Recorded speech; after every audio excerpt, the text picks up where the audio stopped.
I'm taking it slow, but I just want more. I'm taking it slow, just follow the flow.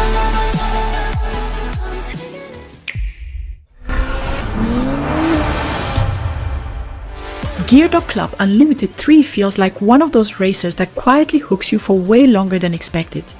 It mixes arcade speed with just enough simulation handling to keep races satisfying, while throwing more than 40 cars and a huge stack of tracks at you across stylish Japan and France-inspired roads.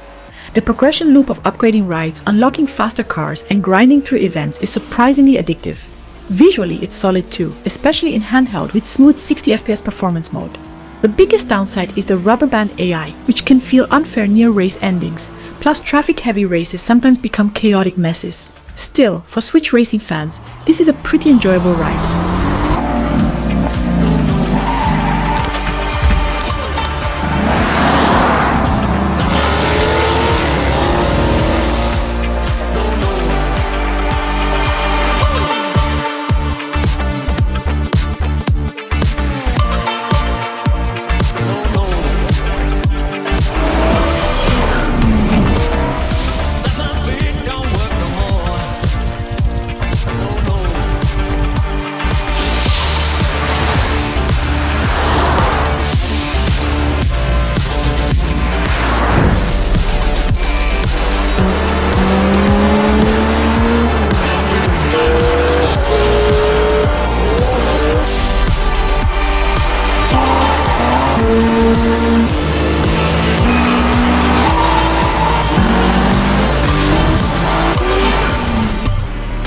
I hate being the center of attention. Asphalt Legends Unite is one of those arcade races that somehow feels way bigger than a free-to-play game should.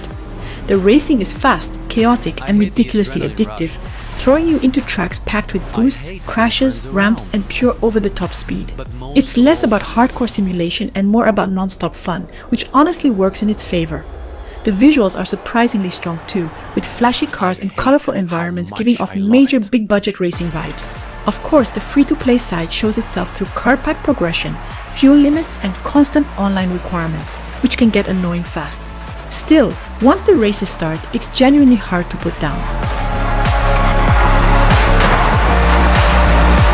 So, wanna share the feeling? Rule the asphalt.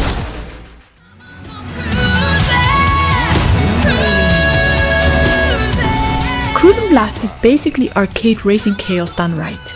It takes the old Cruis'n formula and turns it into something way more explosive, packed with ridiculous set pieces, giant jumps, collapsing landmarks, helicopters, UFOs, dinosaurs, and all kinds of nonsense that somehow works perfectly.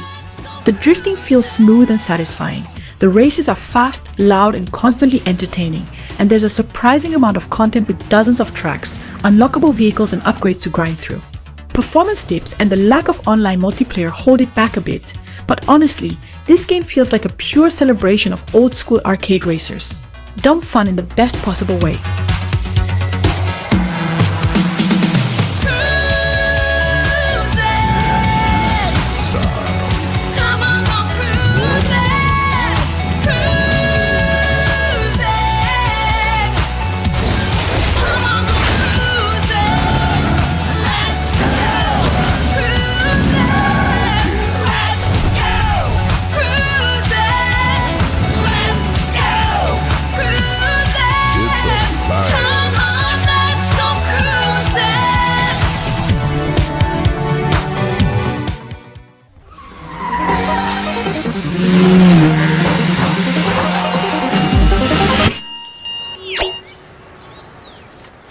Horizon Chase Turbo absolutely nails that old-school arcade racing magic with massive speed, colorful tracks, smooth drifting, and a soundtrack that feels ripped straight out of the golden SNES era.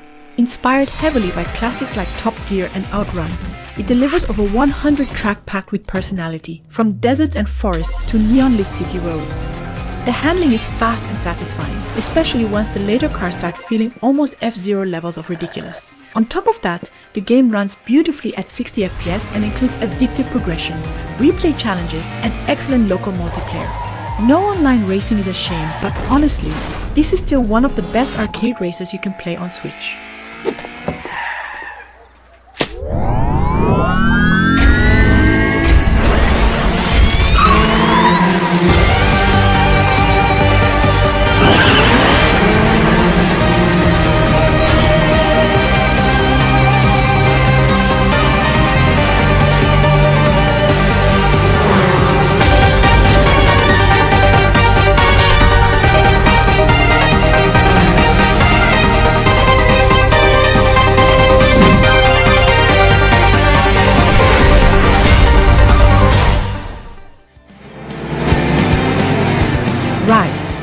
Race the Future feels like a love letter to old-school arcade racers, mixing floaty drifting, futuristic speed, and some surprisingly great visuals into a pretty enjoyable package.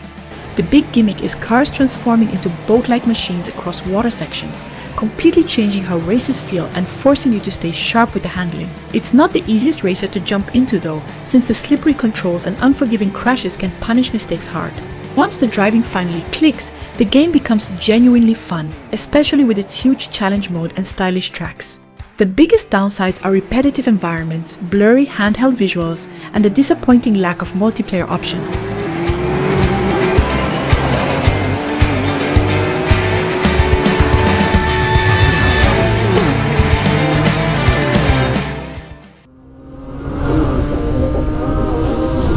Gear.Club Unlimited too tries hard to be the big realistic racer Switch owners were waiting for, packing in over 250 races, tons of licensed cars, and a huge career mode full of upgrades and progression.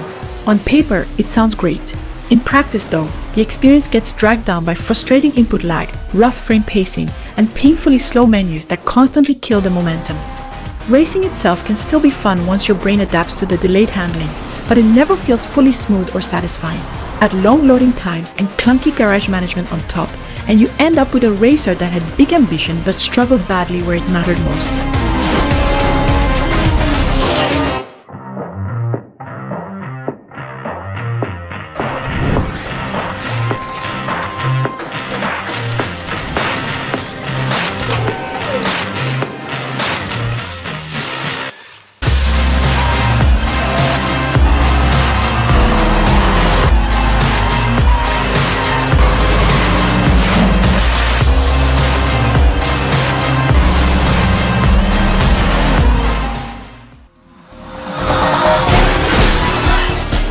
Hotshot Racing feels like a modern love letter to the golden age of arcade racers.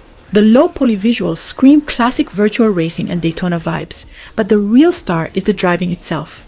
Drifting feels incredibly satisfying, boosts build naturally, and races stay fast, smooth, and competitive almost the entire time.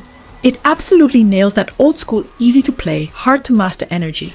The character system and customization add a bit more personality than expected too, even if the voice lines get repetitive quickly.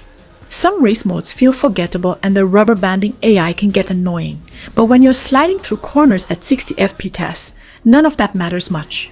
Pure arcade racing goodness.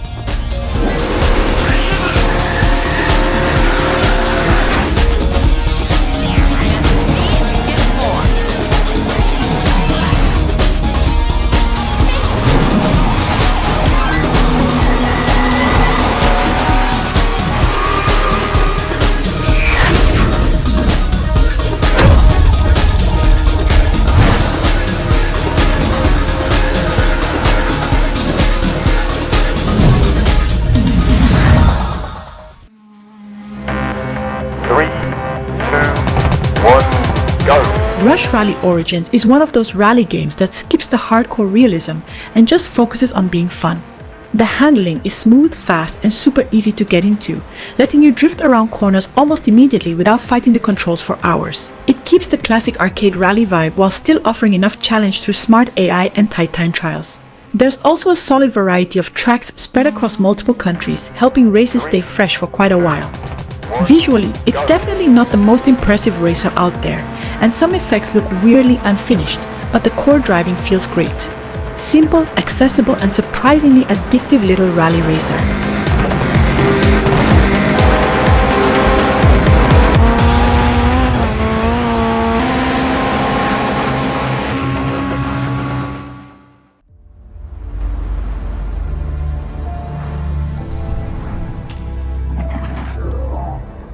Redout 2 feels like somebody mashed F-Zero together with a hardcore simulation racer. And honestly, the result is pretty interesting. The speed is absolutely insane, the tracks look wild, and once the controls finally click, racing becomes incredibly satisfying. Unlike most arcade futuristic races though, this one demands actual precision with strafing, pitching, and tight handling mechanics that almost feel closer to Formula 1 than Wipeout. There's a massive amount of single-player content too, with loads of events and customization options. The downside is that it can feel overwhelming at first. Multiplayer feels mostly empty, and the lack of local split screen really hurts. Still, for speed freaks, it's a strong futuristic racer.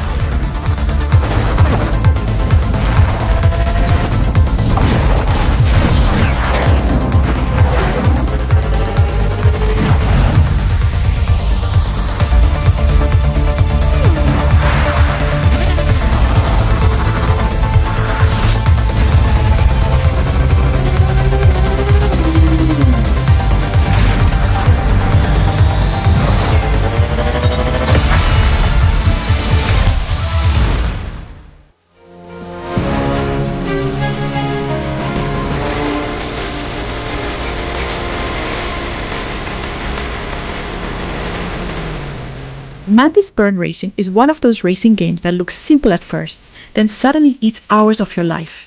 The top-down arcade handling is easy to learn, but surprisingly satisfying once you start mastering boosts, drifting, and aggressive overtakes.